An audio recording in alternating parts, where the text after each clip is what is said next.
कृषि दर्शन कार्यक्रम के देखैया सबो संगवारी मन ला जय जोहार करत हूँ, राम राम करत हूँ। बहुत बहुत स्वागत है आप मन के हमर कार्यक्रम कृषि दर्शन में। संगवारी हो, हमन कृषि दर्शन कार्यक्रम में विभिन्न प्रकार के फसल के गोठियाथन और बेरा बेरा में समय के हिसाब से विशेष जानकारी भी आप मन ला देवत रहिथन। आप मन देखत हो मोर पाछू कोती गाय गरवा आप मन ला दिखत होही। तो संगवारी हो, वर्षा ऋतु लगे हावे, झिमिर झिमिर पानी चारों मुड़ अब गिरेल धर ले हावे और खेत खलिहान बढ़िया हरियर हरियर दिखत हावे। उही बेरा संगवारी हो जी हम मन हरिया थे, उही में पशुपालक मन बर वर्षा ऋतु में थोड़ा बहुत समस्या तको आथे, जिससे पशु के विशेष ध्यान देल पड़थे, बहुत सारा बीमारी लगेल धर लेथे। तो आज हमन संगवारी हो यही चर्चा करबो हमर कार्यक्रम में कि वर्षा ऋतु में दुधारू गाय मन के देखभाल कैसे करन और टीकाकरण के का महत्व है, ये विषय में मैं चर्चा ल करहूँ संगवारी हो। लेकिन विशेषज्ञ ले आवत है, तब तक आप मन देखो ये खास संदेश।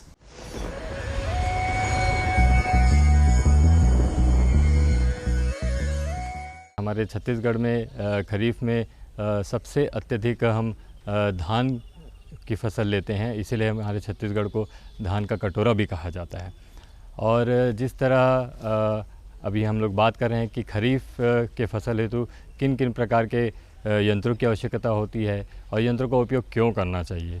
हम जैसे जानते हैं कि हमारी पहली जो परंपरागत खेती हम लोग करते आ रहे हैं और अभी का जो समय है, अभी ऐसा कहा जाता है कि समय मतलब पैसा, धन का तात्पर्य आजकल समय से लिया जाता है। तो समय की बचत करने के लिए और काम में तेज़ी लाने के लिए और समय पे काम करने के लिए, ताकि हम एक खेत में 2 फसल 3 फसल तक जा सकें, तो इसलिए ज़रूरी यह हो जाता है कि हम उसकी समय पे फसलों की तैयारी हो तो खेत की जुताई वगैरह करें, समय पे खेत में बुआई करें, समय में फसल की कटाई करें, ताकि आगे आने वाली फसल के लिए हमारे पास पर्याप्त समय हो और समय पे हम उस फसल को लगा सकें, जिससे कि जैसा मैंने कहा कि 2 फसल और 3 फसल लिया जा सके।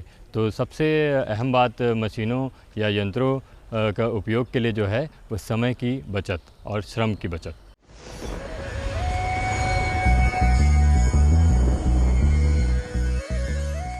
संगवारी हो, आओ चर्चा ला शुरू करन। और आज के विषय में पहली बता डरे हैं वर्षा ऋतु में दुधारू गाय मन के देखभाल और टीकाकरण के महत्व विषय में हम चर्चा करबो। वैज्ञानिक है संगवारी हो, कृषि विज्ञान केंद्र पाहंदा जिला दुर्ग के विषय वस्तु विशेषज्ञ डॉक्टर प्रफुल्ल चंद बी रहंगडाले जी आप मन से यही बताना चाहते हो, आप मन ले ही बताना चाहते, पहली सवाल करत हो आप मन डहाल ले कि वर्षा ऋतु में होए चाहे बाकी मौसम में है, छत्तीसगढ़ में पशुपालन यदि हमला करना है, खासकर दुधारू गाय मन के, तो कतेक महत्व है और कौन सा नस्ल के हमन ह दुधारू गाय मन ला यहाँ पाल सकत हन, ओकर महत्व ओकर संभावना कतक है। आओ रहंगडाले जी बतावत है संगवारी हो, आप मन देखो। अभी हमारे छत्तीसगढ़ में ग्रीष्म ऋतु के समाप्ति के बाद अभी वर्षा ऋतु का आगमन हो चुका है और इस वर्षा ऋतु में विशेष प्रकार से पशुओं पे हमें ज़्यादा ध्यान देना जरूरी है, क्योंकि हमारे छत्तीसगढ़ में दूध उत्पादन करने के लिए हम विशेष तरह की नस्लों का उपयोग करते हैं, जैसे कि देसी नस्ल में साहिवाल, गिर, थारपारकर, रेड सिंधी, इस प्रकार की जो नस्ल है ये हम अच्छे तरह से यहाँ इसे पाला जा सकता है।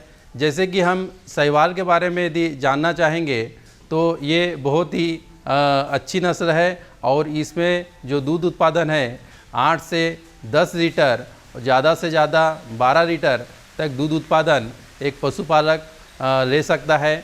और इसके बाद जो दूसरी जो नस्ल है गिर, ये भी हमारे पशुपालक के लिए बहुत ही उपयोगी है और इसका दूध उत्पादन यदि देखा जाए तो 6 लीटर से 7 लीटर तक इसका दूध उत्पादन हम ले सकते हैं। और इस प्रकार की यदि नस्ल हम यदि पालते हैं तो इसमें बहुत कम खर्च लगता है, क्योंकि ये जो देसी नस्ल है और इसमें बहुत ही कम रोगों का प्रकोप रहता है और ये बहुत अच्छे से यहाँ पे हमारे वातावरण में ढल जाती है। इसके अलावा अभी जो अन्य जो विदेशी नस्ल है जिसका उपयोग भी हमारे पशुपालक करते हैं, जैसे कि जर्सी और होल्स्टाइन फ्रीजियन। तो जर्सी ये जो नस्ल है तो ये भी दूध उत्पादन के लिए अच्छी है। लगभग 7,000 से 7,500-8,000 लीटर तक जो दूध है एक दुग्ध कालावधि अवधि में देती है। इसका मतलब कि ये रोज़ाना जो है 15 से 20 लीटर तक के जो दूध उत्पादन होता है। और इसके अलावा जो होल्स्टाइन फ्रीजियन जो नस्ल है कि जिसका प्रतिदिन दूध उत्पादन 25 से 30 लीटर तक होता है, इस प्रकार की नस्ल हमारे पशुपालक हमारे छत्तीसगढ़ में उपयोग कर सकते हैं। अब बात आते संगवारी हो कि वर्षा ऋतु के हम बात करन तो वर्षा ऋतु बर हमर जोन पशु मन है, दुधारू गाय है, नान नान बछड़ा है, बछिया है, ओकर बर घर यानी आवास के निर्माण हम कैसे करबो, आवास कैसे होना चाहिए वर्षा ऋतु में। आओ रहंगडाले जी से पूछत हन और का बतावत है आप मन देखो संगवारी हो। आवास जो है वर्षा ऋतु में बहुत ही ज़रूरी है, क्योंकि बाहर में जो वातावरण का बदलाव जो होता है कि बहुत ज़्यादा जो आर्द्रता वातावरण में आ जाती है और जिसके कारण जो गर्मी है मतलब वातावरण का जो तापमान है बार बार ऊपर नीचे होते रहता है। तो ऐसा जो वातावरण है कि जिसमें पशुओं को रोगों से ग्रसित होने के लिए बहुत ही मतलब आसान होता है। इसलिए कि ऐसे वातावरण से सुरक्षित बचने के लिए हमारे जो आवास है वो भी बहुत ही अच्छे रहना चाहिए, आरामदायक रहना चाहिए।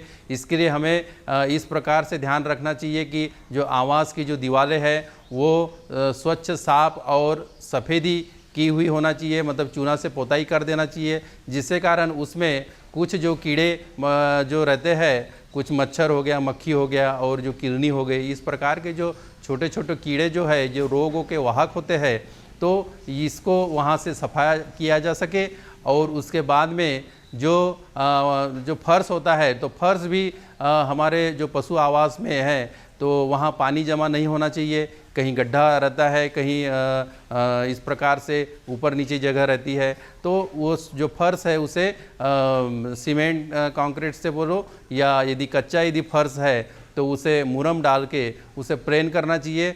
पानी या मूत्र वहाँ जमा नहीं रहना चाहिए, उसका हमें ध्यान देना जरूरी है।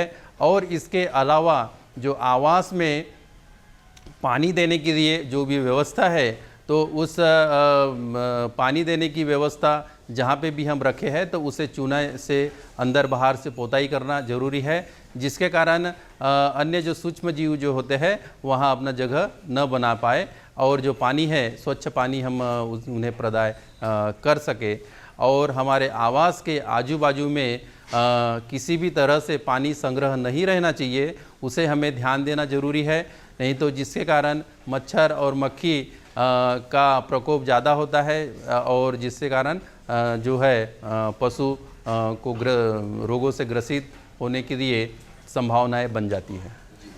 अब बात आते संगवारी हो कि वर्षा ऋतु में हमला पशु मन के देखभाल हमला कैसे करना है, का सावधानी रखना है, जोन आवास है वो कैसे होना चाहिए, आवास के नीचे जोन पानी आथे और गोबर रिथे वो सब के व्यवस्था हम कैसे करबो खासकर वर्षा ऋतु में। आओ रहंगडाले जी बतावत है किसान भाइयों आप मन देखो।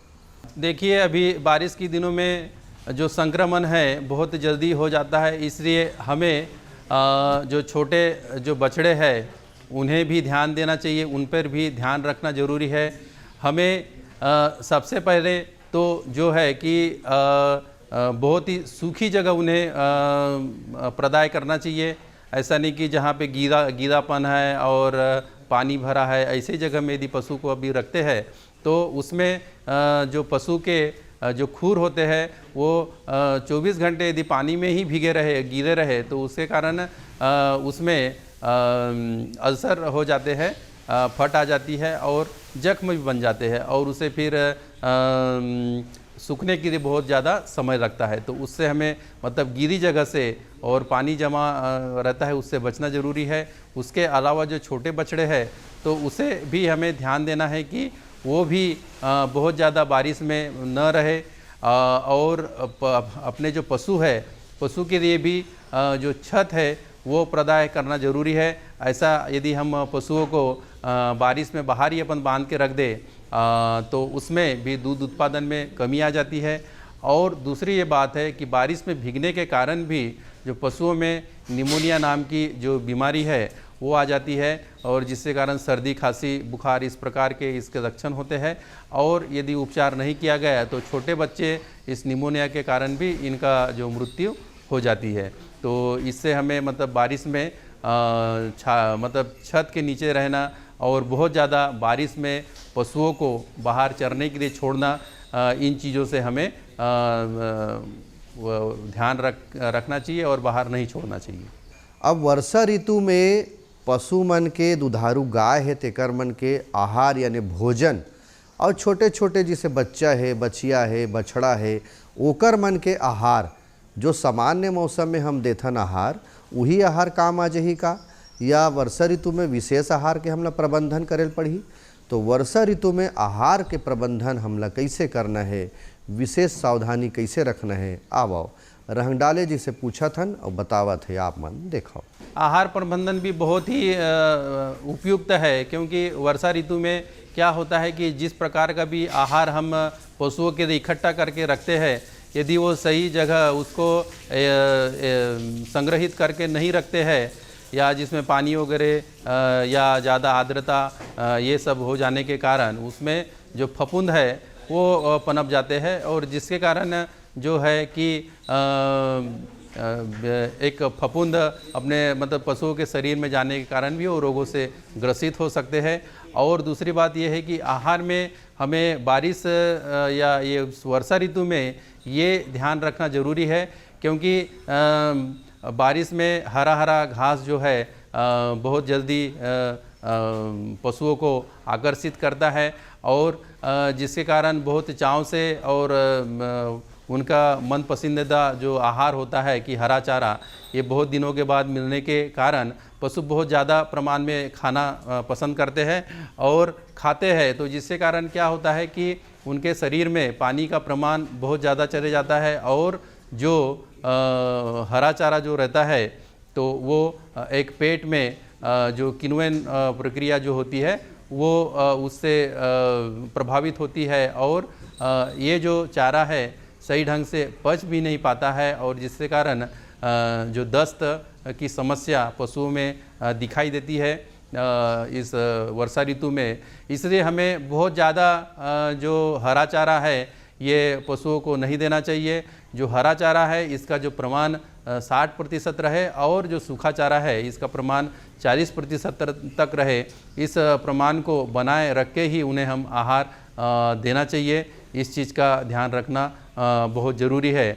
और क्या होता है कि इस बारिश के सीज़न में जो हरा चारा हम काट के भी पशुओं के जैसे प्रदाय करते हैं, तो उसमें उसको साफ करके और अच्छे से देना चाहिए। कुछ जो कीड़े मकोड़े और कुछ जैसे गोंगल गाय जैसे जो ये होते हैं गोंगल गाय, तो वो चिपके हुए रहते हैं, तो वो भी अपने पशुओं के शरीर में जाने के कारण कुछ रोगों को ये करते हैं, निर्माण करते हैं। तो उससे भी हमें बचा जाना ज़रूरी है। और जहाँ भी पशु पानी यदि पीता है तो हमें ध्यान में रखना चाहिए कि वो पानी स्वच्छ रहे।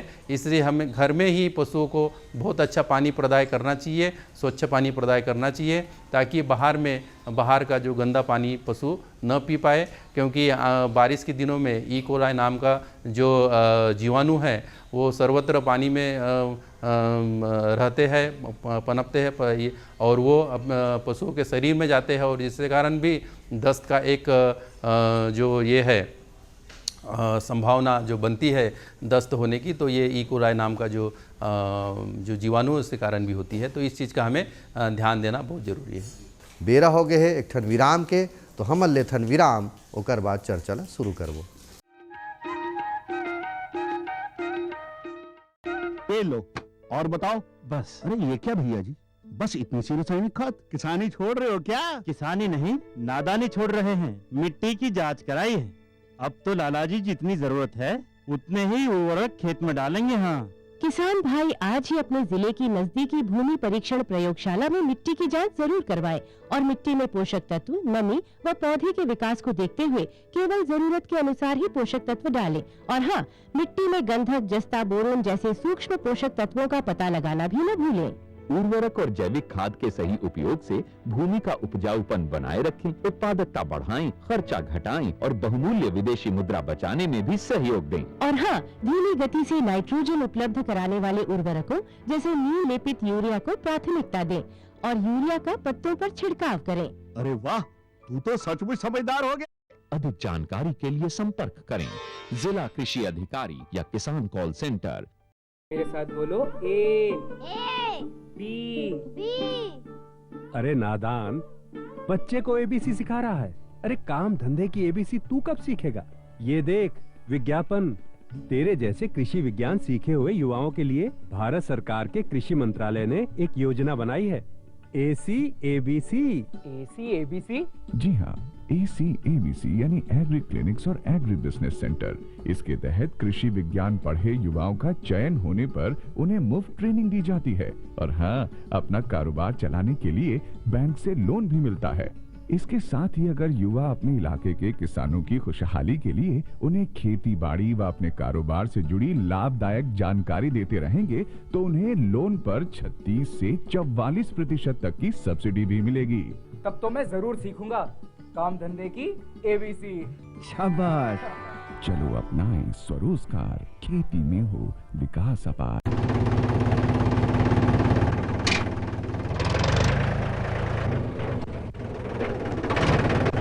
अरे हरकू वाह, बीज, कीटनाशक और आज खाद भी।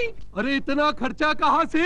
अरे खर्च की चिंता किसे है, मेरे पास है ये किसान क्रेडिट कार्ड। कार्ड? अरे बैंकों द्वारा जारी इस कार्ड से किसान उसकी सीमा तक की रकम कभी भी बैंक से निकलवा सकता है और खेती बाड़ी की सामग्री कभी भी खरीद सकता है। तो हरकू भैया एक कार्ड मेरे लिए भी। किसान क्रेडिट कार्ड के लिए नजदीकी बैंक से संपर्क करें और पाएं ढेर सारे लाभ। अन्नदाता किसानों की खुशहाली और उनकी आय में बढ़ोतरी के लिए भारत सरकार लगातार प्रयासरत है। माननीय प्रधानमंत्री श्री नरेंद्र मोदी जी के दूरदर्शी नेतृत्व में पिछले 7 वर्षों में खेती को आधुनिक और किसानों को आत्मनिर्भर बनाने के लिए कई निर्णय लिए गए हैं।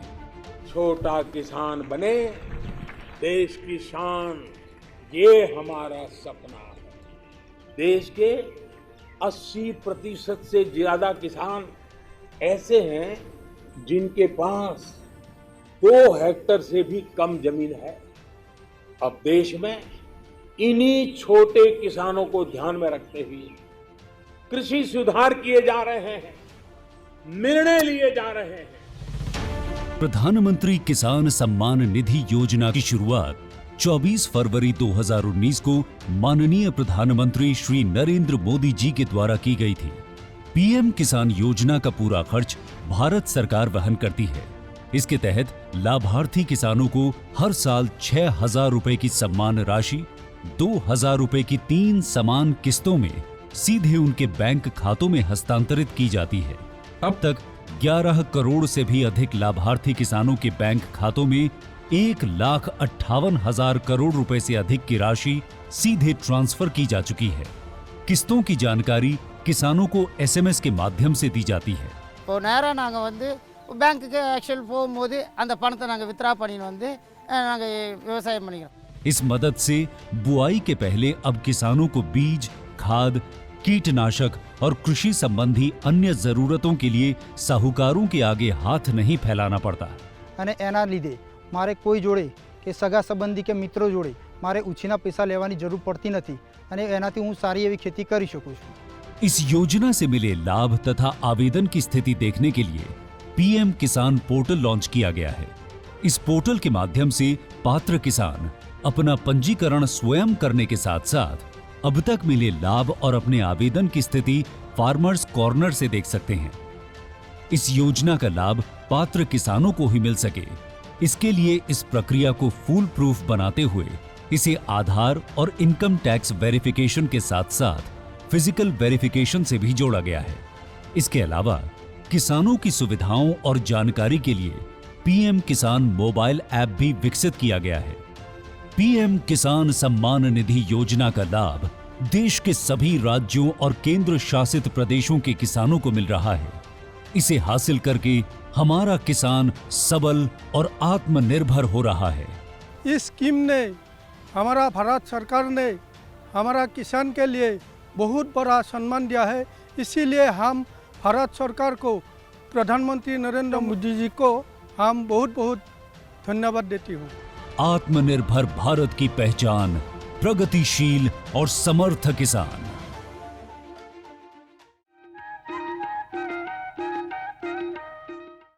अब बात आते संगवारी हो वर्षा ऋतु में पशु मन के देखभाल, यदि स्वास्थ्य के प्रति हम ध्यान देना है तो टीकाकरण के महत्व और बीमारी ओकर लक्षण कैसे कैसे पहचानबे, वर्षा ऋतु में बीमारी ला और बीमारी आए के बाद ओकर उपाय हमला करना है।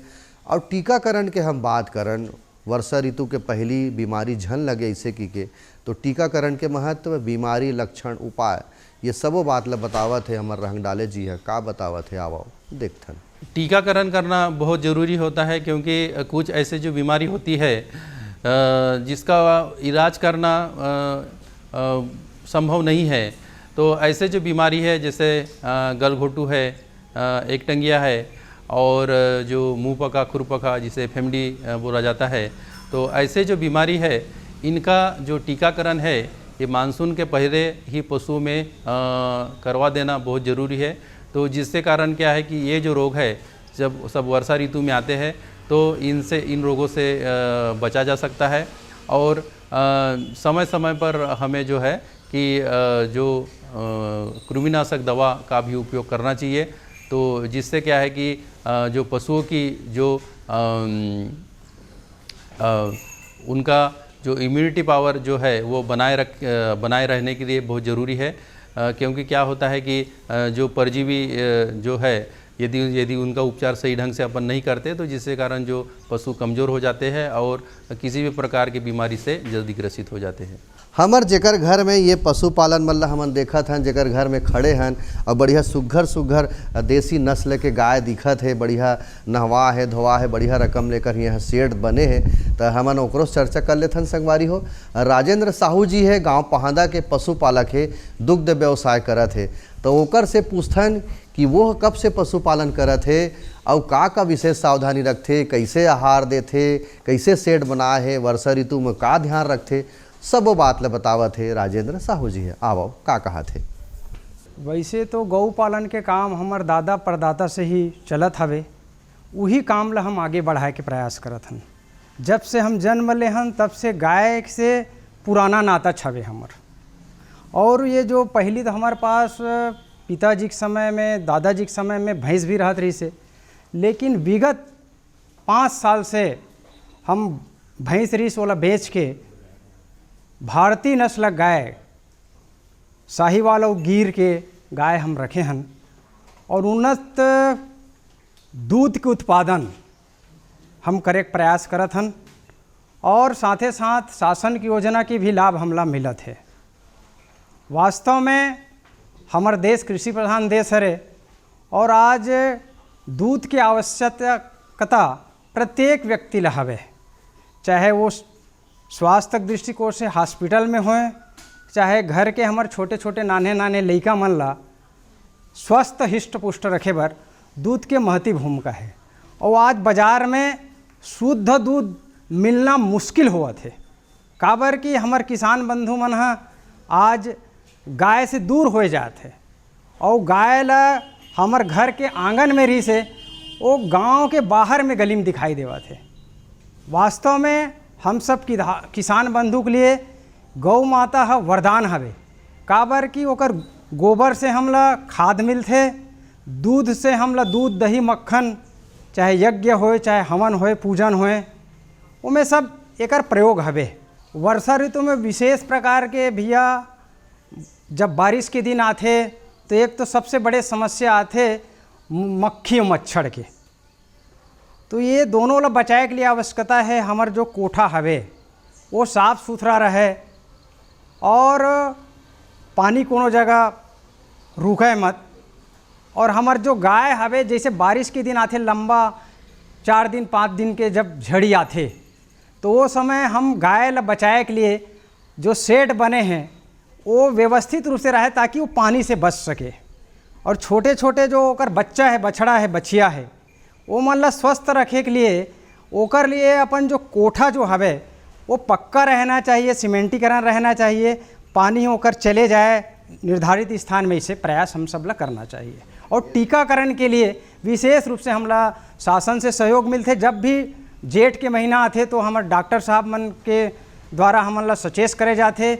और हमारे गांव के जो डॉक्टर हवे आदरणीय मरकाम जी है, हमारे कृषि विज्ञान केंद्र पहांदा के डॉक्टर साहब हवे डॉक्टर रंगडाले जी, एकर बहुत अच्छा मार्गदर्शन हमला मिलत रहते। और बीच बीच में टीकाकरण होए, चाहे पशु मन के पशु आहार से संबंधित खान पान के लिए हरा घास है, ओकर बारे में जानकारी हम सब ला प्रशिक्षण भी मिलत रहते। संगवारी हो अवैया बेरा आप मन संग गोट बात करे बर एक नवा विषय के संग फिर हाजिर हो हूँ। तब तक मोला देवा विदा। जय जोहार, राम राम।